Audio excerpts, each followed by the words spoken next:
तल्ली दुर्गा भवानी कोल्लू विन्नाई पुण्य भूमि पे मी अंदरीनी कलवड़म नाकू आनंदमुगा उन्नति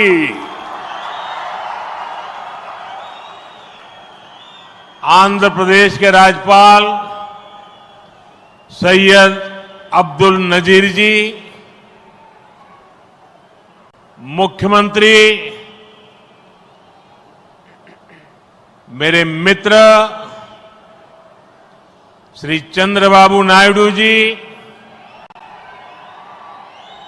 केंद्रीय कैबिनेट के मेरे सहयोगी मंत्रीगण, डिप्टी सीएम ऊर्जावान पवन कल्याण जी, राज्य सरकार के मंत्रीगण, सभी सांसद और विधायकगण और आंध्र प्रदेश के मेरे प्यारे भाइयों और बहनों, आंध्र प्रदेश गवर्नर सैयद अब्दुल नजीर गारू, मुख्यमंत्री ना मित्रुలు చంద్రబాబు నాయుడు గారు, కేంద్ర మంత్రివర్గంలో నా సహచర మంత్రులు, డిప్యూటీ ముఖ్యమంత్రి శక్తివంతుడు పవన్ కళ్యాణ్ గారు, రాష్ట్ర మంత్రులు, ఎంపీలు, ఎమ్మెల్యేలు మరియు ఆంధ్రప్రదేశ్ రాష్ట్రానికి చెందిన నా ప్రియమైన సోదర సోదరీమణులారా, आज जब मैं इस अमरावती की पुण्य भूमि पर खड़ा हूं तो मुझे केवल एक शहर नहीं दिख रहा, मुझे एक सपना सच होते दिख रहा है। एक नया अमरावती, एक नया आंध्र। अमरावती वो धरती है जहां परंपरा और प्रगति दोनों साथ चलते हैं, जहां बौद्ध विरासत की शांति भी है और विकसित भारत के निर्माण की ऊर्जा भी है। आज यहां करीब 60,000 करोड़ रुपए के प्रोजेक्ट का शिलान्यास और लोकार्पण किया गया है। ये प्रोजेक्ट सिर्फ कंक्रीट का निर्माण नहीं है, ये आंध्र प्रदेश के आकांक्षाओं की, विकसित भारत की उम्मीदों की मजबूत नींव भी है। मैं भगवान वीरभद्र, भगवान अमरलिंगेश्वर और तिरुपति बालाजी के चरणों में प्रणाम करते हुए आंध्र प्रदेश की सम्मानित जनता को बहुत बहुत बधाई देता हूं। मुख्यमंत्री चंद्रबाबू नायडू गारू और पवन कल्याण जी को भी मैं बहुत बहुत शुभकामनाएं देता हूं। అమరావతి అనే పుణ్యభూమిపై ఈ రోజు నేను నిలబడి ఉన్నప్పుడు నాకు కనిపిస్తున్నది ఒక నగరం మాత్రమే కాదు, నాకు ఒక కల నిజమవుతుంది అన్న భావన కలుగుతుంది। ఒక కొత్త అమరావతి, ఒక కొత్త ఆంధ్రప్రదేశ్।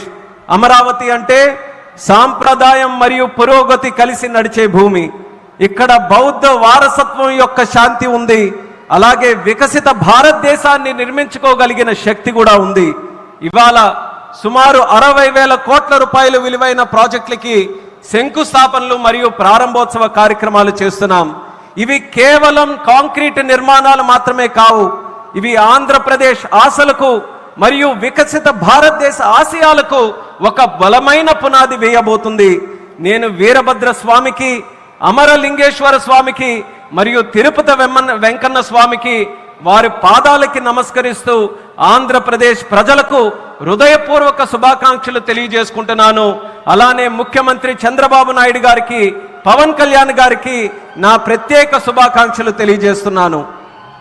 साथियों, हम सब जानते हैं इंद्रलोक की राजधानी का नाम अमरावती था और अब अमरावती आंध्र प्रदेश की राजधानी है। ये सिर्फ संयोग नहीं है, ये स्वर्ण आंध्रा के निर्माण का भी शुभ संकेत है।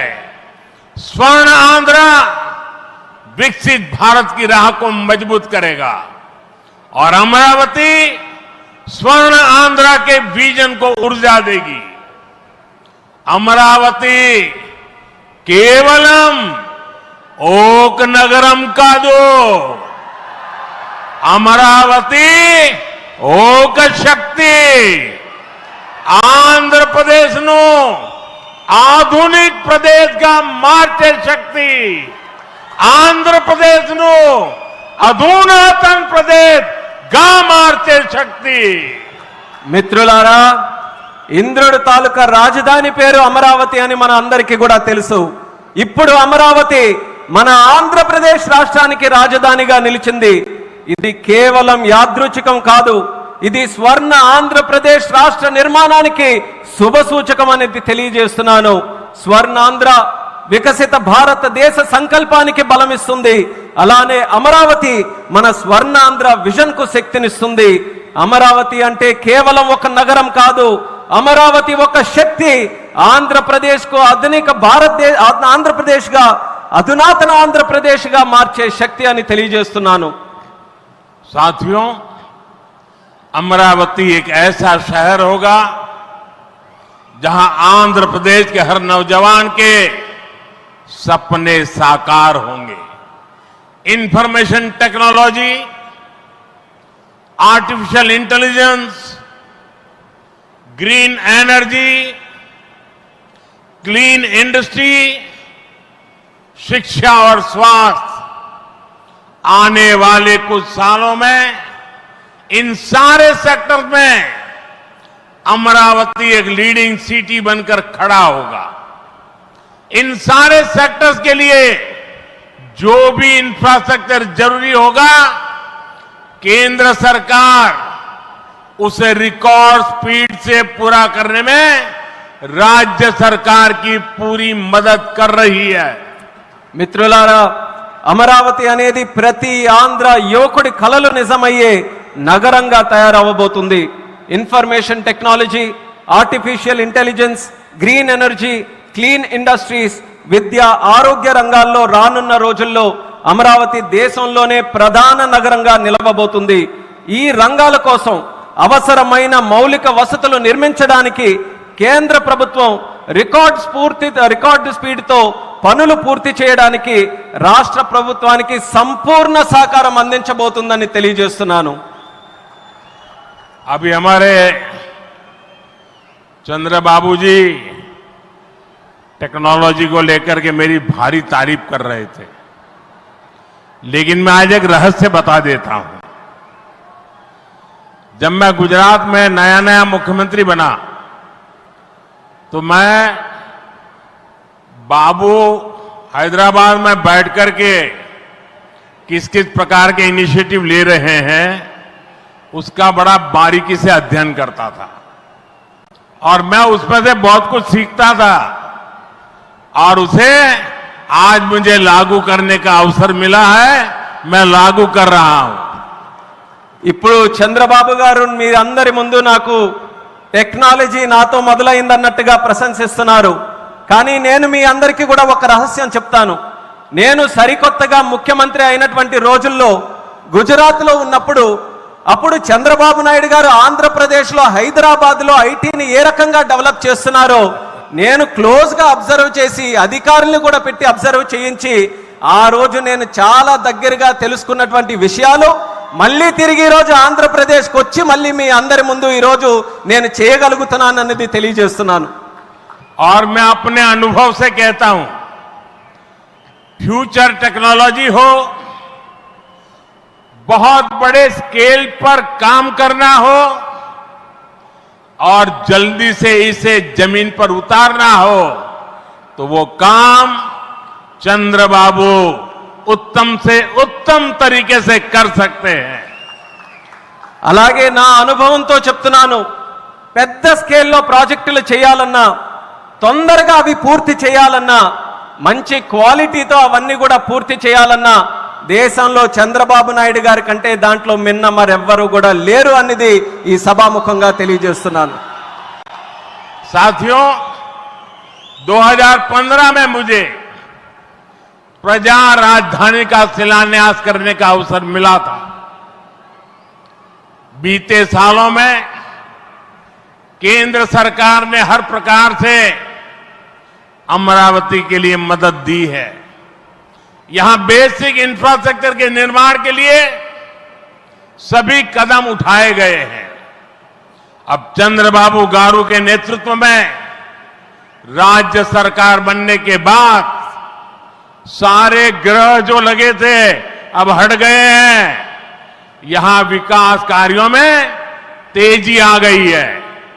हाई कोर्ट, विधानसभा, सेक्रेटेरिएट, राजभवन, ऐसी कई जरूरी बिल्डिंग बनाने के कामों को भी प्राथमिकता दी जा रही है। మిత్రులారా 2015లో ప్రజల రాజధానిగా అమరావతికి నేను శంకుస్థాపన చేశాను. గత 10 ఏళ్లలో కేంద్ర ప్రభుత్వం అమరావతికి అన్ని రకాలుగా మద్దతుగా నిలిచింది. ఇక్కడ మౌలిక వసతుల నిర్మాణానికి అవసరమైన ప్రతి అడుగు కూడా వేసింది. ఇప్పుడు చంద్రబాబు నాయుడు గారి నాయకత్వంలో ప్రభుత్వం ఏర్పడిన తర్వాత అభివృద్ధి మరింత వేగంతో ముందుకు వెళ్తుంది. ఇక్కడ హైకోర్టు, అసెంబ్లీ, సచివాలయం, రాజ్భవన్ వంటి అవసరమైన నిర్మాణాలకు ప్రస్తుతం ప్రాధాన్యత ఇస్తుంది. साथियों, एनटीआर गारू ने विकसित आंध्र प्रदेश का सपना देखा था। हमें मिलकर अमरावती को, आंध्र प्रदेश को विकसित भारत का ग्रोथ इंजन बनाना है। हमें एनटीआर गारू का सपना पूरा करना है। चंद्रबाबू गारू, ब्रदर पवन कल्याण, इदी मनमो चेयाली, इदी मन में चेयाली। మిత్రులారా, ఎన్టీఆర్ గారు వికసిత్ ఆంధ్రప్రదేశ్ కోసం కలకన్నారు. మనమందరం కలిసి అమరావతి మరియు ఆంధ్రప్రదేశ్ ని వికసిత భారతదేశానికి గ్రోత్ ఇంజిన్ గా తయారు చేయాలి. మనం ఎన్టీఆర్ గారి కలల్ని నిజం చేయాలి. నారా చంద్రబాబు నాయుడు గారు అలాగే సోదరులు పవన్ కళ్యాణ్ గారు ఇది మనం చేయాలి, ఇది మనమే చేయాలి. साथियों, बीते 10 सालों में भारत ने देश में फिजिकल, डिजिटल और सोशल इंफ्रास्ट्रक्चर पर विशेष बल दिया है। भारत आज दुनिया के उन देशों में शामिल है जहां का इंफ्रास्ट्रक्चर तेज गति से आधुनिक हो रहा है। इसका फायदा आंध्र प्रदेश को भी मिल रहा है। आज भी रेल और रोड से जुड़े हजारों करोड़ के प्रोजेक्ट आंध्र प्रदेश को मिले हैं। మిత్రులారా, గత 10 ఏళ్లలో భారతదేశం ఫిజికల్, డిజిటల్ మరియు సోషల్ ఇన్ఫ్రాస్ట్రక్చర్ పై ప్రత్యేక దృష్టి సారించింది. ఇప్పుడు భారత్ ప్రపంచంలో అత్యంత వేగంగా మౌలిక వసతులు అభివృద్ధి చెందుతున్నటువంటి దేశాల్లో ఒకటిగా నిలుచుంది. ఇది ఆంధ్రప్రదేశ్ కు కూడా ప్రయోజనంగా మారబోతుంది. ఈ రోజు కూడా రైల్ మరియు రోడ్డు ప్రాజెక్టులలో రాష్ట్రానికి వేల కోట్ల రూపాయలు కేంద్రం తరపున అందించడం జరుగుతుంది. यहां आंध्र प्रदेश में कनेक्टिविटी का नया अध्याय लिखा जा रहा है। इन प्रोजेक्ट से एक जिले से दूसरे जिले की कनेक्टिविटी बढ़ेगी, आसपास के राज्यों से कनेक्टिविटी बेहतर होगी। इससे किसानों के लिए बड़े बाजार तक फसल पहुंचाना आसान होगा और उद्योगों के लिए भी सुविधा होगी। टूरिज्म सेक्टर को और तीर्थ यात्राओं को बल मिलेगा। जैसे रेनीगुंटा नायडूपेटा हाईवे से तिरुपति बालाजी के दर्शन आसान होंगे। लोग बहुत कम समय में वेंकटेश्वर स्वामी के दर्शन कर पाएंगे। ఆంధ్రప్రదేశ్లో కనెక్టివిటీకి ఒక కొత్త అధ్యాయం మొదలవబోతుంది. ఈ ప్రాజెక్టులతో ఒక జిల్లాకు మరొక జిల్లాకు కనెక్టివిటీ పెరుగుతుంది. పక్క రాష్ట్రాలతో కూడా అనుసంధానం ఏదైతే ఉందో అది కూడా మెరుగు కాబోతుంది. ఈ ప్రాజెక్టుల వల్ల రైతులకి పెద్ద మార్కెట్లకు తక్కువ సమయంలో తమ పంటని తీసుకొని వెళ్ళడానికి సులభం అవుతుంది. అలాగే ఉద్యోగస్తులు మరియు పారిశ్రామికులు కూడా సౌకర్యం కలుగుతుంది. పర్యాటకం, తీర్థయాత్రలకి ఆ రంగాలకి కూడా ఉపయోగపడుతుంది. ఉదాహరణకు రేణుగుంట నుంచి నాయుడుపేట కొత్త హైవే ఏదైతే ఉందో దాని ద్వారా తిరుపతి వెంకన్న స్వామి వారి దర్శనం చాలా సులభంగా మనకు అవుతుంది. తక్కువ సమయంలో ప్రజలు ఆ స్వామి వారిని దర్శనం చేసుకొని ఆ అవకాశం పొందుతారని కూడా తెలియజేస్తున్నాను. साथियों, दुनिया में जो भी देश तेजी से विकसित हुए हैं उन्होंने अपनी रेलवे पर बहुत अधिक बल दिया है. बीता दशक भारत में रेलवे के ट्रांसफॉर्मेशन का रहा है. भारत सरकार ने आंध्र प्रदेश में रेलवे के विकास के लिए रिकॉर्ड पैसे भेजे हैं. वर्ष 2009 से 2014 तक आंध्र प्रदेश और तेलंगाना के लिए रेलवे का कुल बजट 900 करोड़ रुपए से भी कम था, जबकि आज सिर्फ आंध्र का ही रेल बजट 9000 करोड़ रुपए से ज्यादा का है. यानी करीब 10 गुना से ज्यादा की बढ़ोतरी हुई है. మిత్రులారా, ప్రపంచంలో వేగంగా అభివృద్ధి చెందిన దేశాలు ఏవైతే ఉన్నాయో అవన్నీ కూడా తమ రైల్వే మీద చాలా ప్రాముఖ్యత సారించారు. గత దశాబ్దంలో భారతదేశంలో కూడా రైల్వే మీద ఎక్కువగా పరివర్తన జరిగింది. కేంద్ర ప్రభుత్వం ఆంధ్రప్రదేశ్ రైల్వే అభివృద్ధికి కూడా రికార్డు స్థాయిలో నిధులు మంజూరు చేయడం జరిగింది. 2009 నుంచి 14 వరకు ఆంధ్రప్రదేశ్ మరియు తెలంగాణ కలిసి ఉన్నప్పుడు రాష్ట్రం తాలూకా బడ్జెట్ కేవలం 900 కోట్లు కూడా ఉండేది కాదు. కానీ ఇప్పుడు కేవలం ఆంధ్రప్రదేశ్కు మాత్రమే రైల్వే బడ్జెట్ 9000 కోట్ల దాటి ఈరోజు అందిస్తున్నాం. అంటే ముందు కంటే 10 రెట్లు ఎక్కువ బడ్జెట్ అభివృద్ధి జరుగుతుందని తెలియజేస్తున్నాను. साथियों, रेलवे के बढ़े हुए बजट से आंध्र प्रदेश में रेलवे का 100% इलेक्ट्रिफिकेशन हो चुका है. यहां 8 जोड़ी आधुनिक वंदे भारत ट्रेनें चल रही है. साथ ही आधुनिक सुविधाओं वाली अमृत भारत ट्रेन भी आंध्र प्रदेश से होकर गुजरती है. बीते 10 साल में आंध्र प्रदेश में 750 से अधिक रेल फ्लाईओवर और अंडरपास बनाए गए हैं. इसके अलावा आंध्र प्रदेश के 70 से ज्यादा रेलवे स्टेशनों को अमृत भारत स्टेशन योजना के तहत विकसित किया जा रहा है. మిత్రులారా, ఈ పెంచిన రైల్వే బడ్జెట్ వల్ల ఆంధ్రప్రదేశ్లో 100% ఎలక్ట్రిఫికేషన్ మనం పూర్తి చేసుకున్నాం. ఇక్కడ 8 సరికొత్త వందే భారత్ ట్రైన్లు ప్రారంభమయ్యాయి. దానితో పాటు ఆధునిక వసతులతో కలిగి ఉన్న అమృత్ భారత్ రైళ్లు కూడా ఆంధ్రప్రదేశ్ నుంచి వెళ్తుంది. గత 10 ఏళ్లలో 750 కంటే ఫ్లైఓవర్ బ్రిడ్జ్లు కానీ అండర్ పాసేజీలు కానీ రైల్వేస్ లో నిర్మించబడింది. అంతేకాకుండా 70కి పైగా రైల్వే స్టేషన్లు మన ఆంధ్రప్రదేశ్ రాష్ట్రంలో అమృత్ భారత్ స్టేషన్ పథకం కింద అభివృద్ధి కూడా చేస్తున్నామని తెలియజేస్తున్నాను.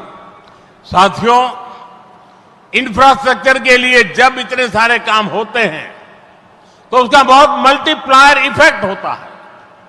इंफ्रास्ट्रक्चर के निर्माण में जो रॉ मटेरियल लगता है उसे मैन्युफैक्चरिंग इंडस्ट्री को बल मिलता है. सीमेंट का काम हो, स्टील का काम हो, ट्रांसपोर्टेशन का काम हो, ऐसे हर सेक्टर को इससे फायदा होता है. इंफ्रास्ट्रक्चर विकास का सीधा लाभ हमारे नौजवानों को होता है. उन्हें ज्यादा रोजगार मिलते हैं. आंध्र प्रदेश के भी हजारों युवाओं को इन इंफ्रा प्रोजेक्ट से रोजगार के नए मौके मिल रहे हैं. మిత్రులారా, ఇంత భారీ స్థాయిలో మౌలిక వసతులు అభివృద్ధి జరగడం వల్ల ఆర్థిక వ్యవస్థలో మల్టీప్లయర్ ఎఫెక్ట్ ఏర్పడుతుంది. నిర్మాణ రంగంలో కావలసిన రా మెటీరియల్స్ సిమెంట్ అయినా స్టీల్ అయినా రవాణా వంటి రంగాలకు గణనీయమైన డిమాండ్ ఏర్పడుతుంది. దీనివల్ల తయారీ పరిశ్రమలకు బలం ఏర్పడుతుంది. ఈ పరిశ్రమల ద్వారా మన యువతకు నేరుగా ఉద్యోగ అవకాశాలు పెరుగుతాయి. ఆంధ్రప్రదేశ్లో వేలాది మంది యువకులకు ఈ ప్రాజెక్టుల వల్ల సరికొత్త ఉపాధి అవకాశాలు కూడా లభిస్తాయని తెలియజేస్తున్నాను.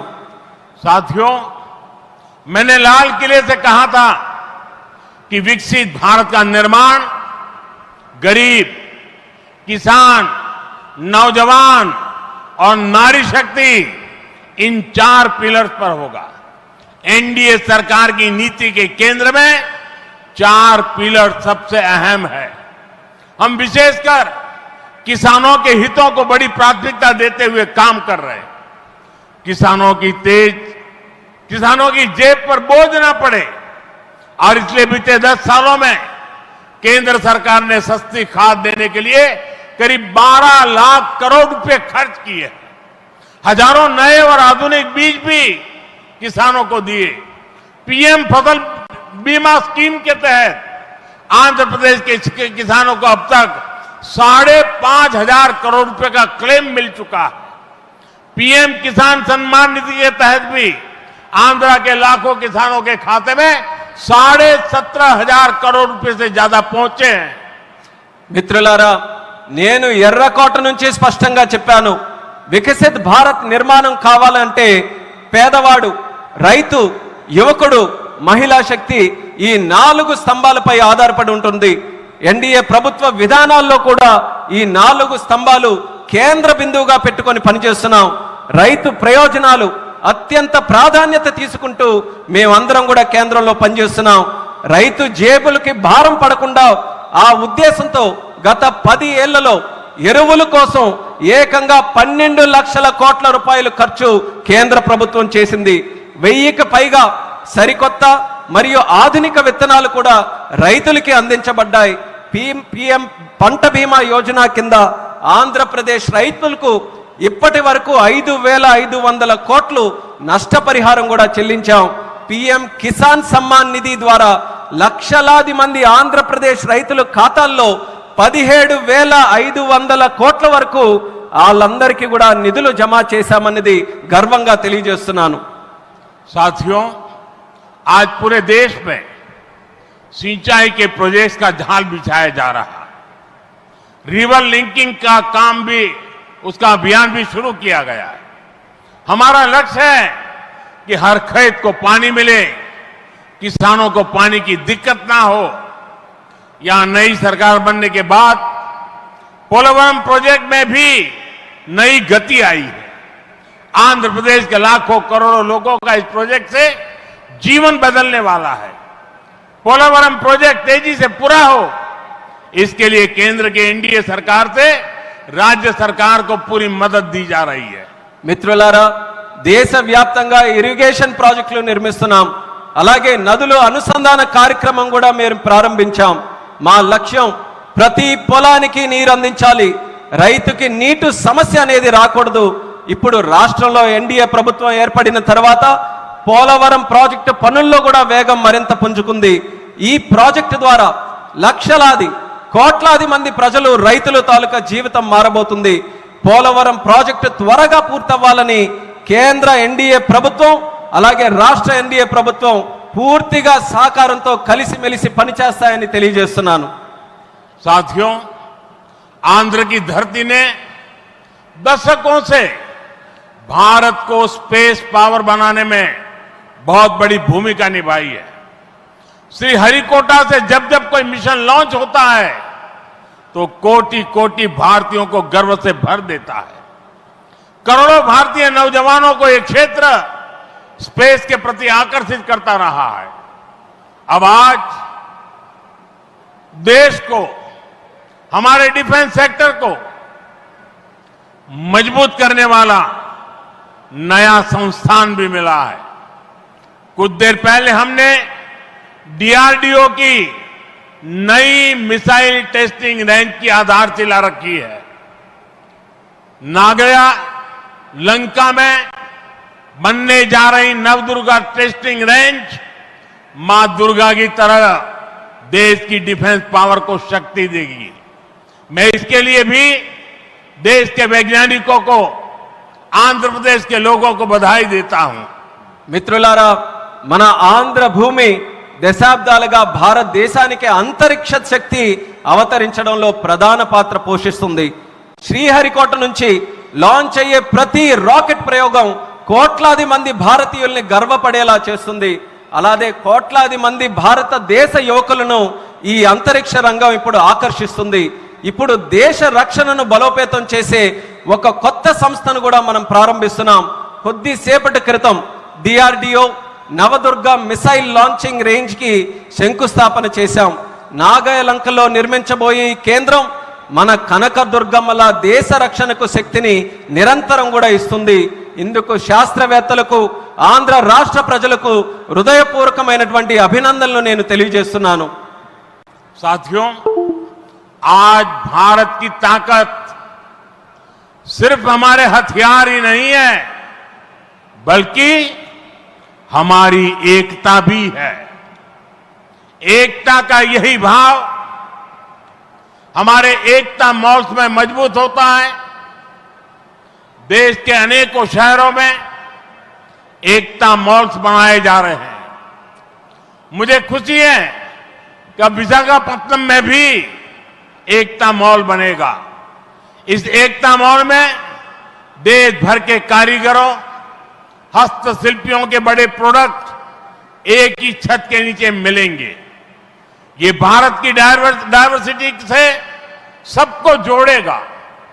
एकता मॉल से लोकल इकोनॉमी को भी गति मिलेगी और एक भारत श्रेष्ठ भारत की भावना की भी और अधिक मजबूत होगी।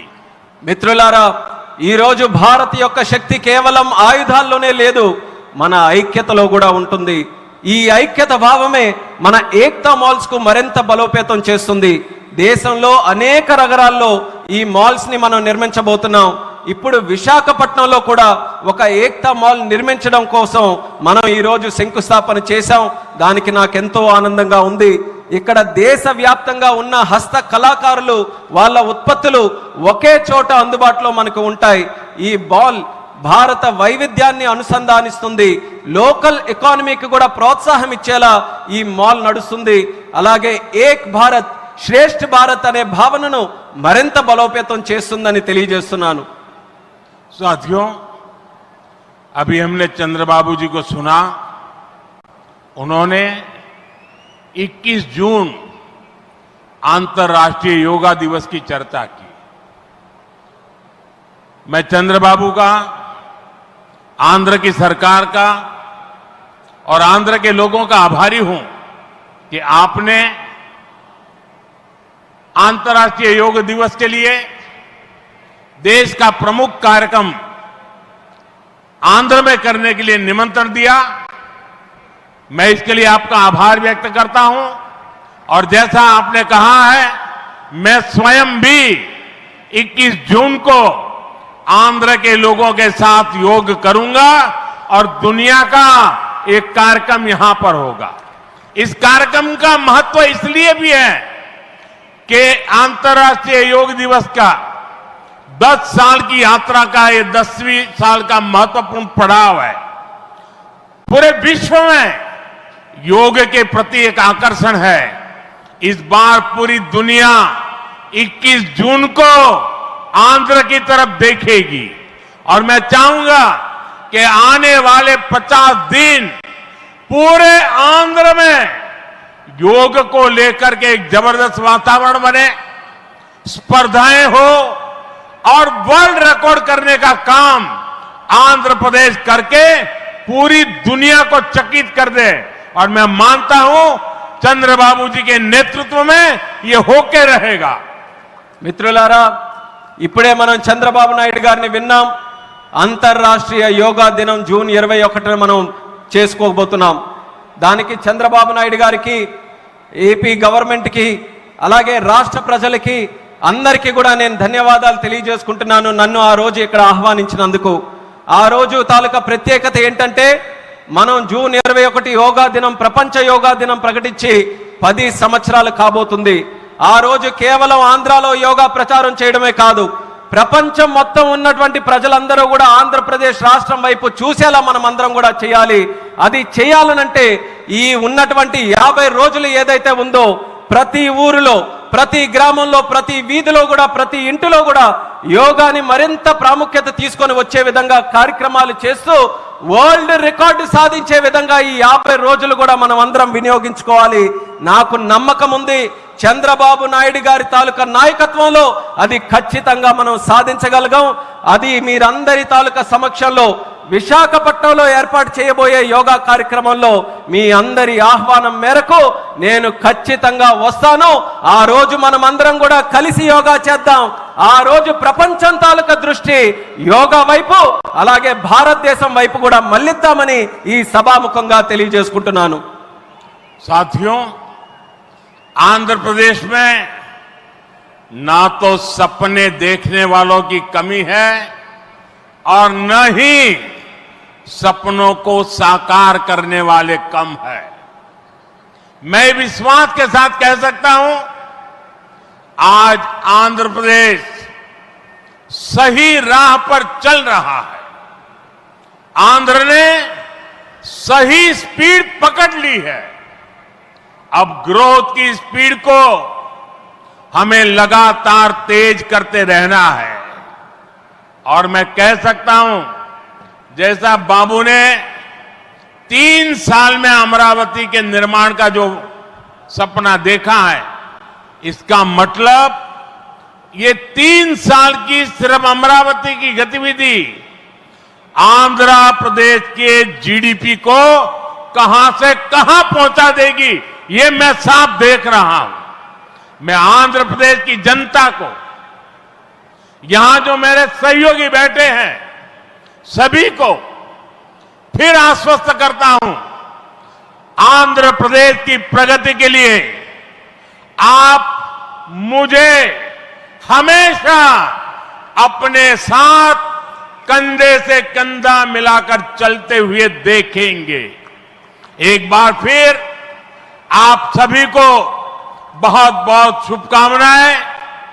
मी अंदरी आशीर्वादमुतो ఈ కుటుంబీ ఆంధ్రప్రదేశ్ అభివృద్ధికి కట్టుబడి ఉన్నది.